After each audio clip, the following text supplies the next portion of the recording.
Welcome to part 3 of making the next batch of Adopt keychains, which the theme of is clowns, of course. We're just going to jump straight on into it with our creepy doll character, the one that is like a mix of the marionette from FNAF and an SCP. I wanted to play around with a lot of textures and patterns because I'm bad at that, so I figured doing clowns in general would be a good excuse to try and get better at that.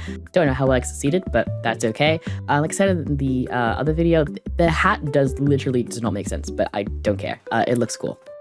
Want to keep his color palette relatively simple, just a lot of grays and black tones, then, you know, of course applying a little bit of a gradient map over top, just to give it a little bit of color. When it came to actually doing the reference sheet, like I said, I wanted to keep that SCP vibe, so I kind of cheated and just straight up did not draw a backside of the head, so that he's always looking at the viewer. Was that me trying to get out of having to draw a backside? Who's to say? Here's how that reference sheet turned out. Then hopping on over to our super cute little sweets candy girl, I just am so happy with how she turned out. Lots of pinks, greens, and blues.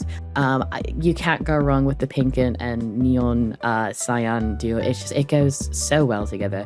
Once again, just a little bit of patterns and textures on her, not too much. I didn't want to go too crazy. I just wanted her to feel very edible, and you know what? I think I succeeded with that, frankly. As with the little balloon animal clown in the last one, the thing I struggled with the most in the reference sheet was the background.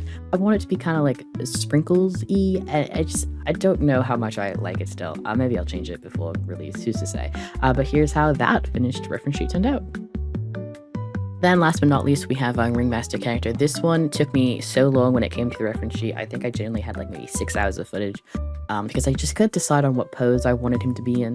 When it came to the colors, again, decently monochrome, lots of, you know, kind of whites and blacks, and then the bright pops of color. You're really, like I said, you cannot go wrong with that, with the bright pink and bright blue. It's such a good combination. I decided I wasn't really satisfied with the front-facing pose, so I did more of a dynamic one, but then I realized that didn't actually show off the design that well, and then also, it was complicated, so I did backside. It was just a whole mess. So I ended up doing multiple poses and front and backs for both. I don't know why I did this to myself, but you know what, it's fine. Then of course we also had to draw what is underneath his hair. What does his actually face look like? I could have left it up to interpretation for the buyer, but I didn't. So too bad. I mean, you can change how he looks if you buy him. And I also of course included lots of card imagery. Gotta get the, you know, suits in there. Here's how that finished reference sheet turned out. And with that, that is all of the characters for this batch. In the next episode, we're gonna go through actually designing the charms for them and all of the things that happened with that. Once again, I hope you consider following to stick around, and I will see you guys the next episode.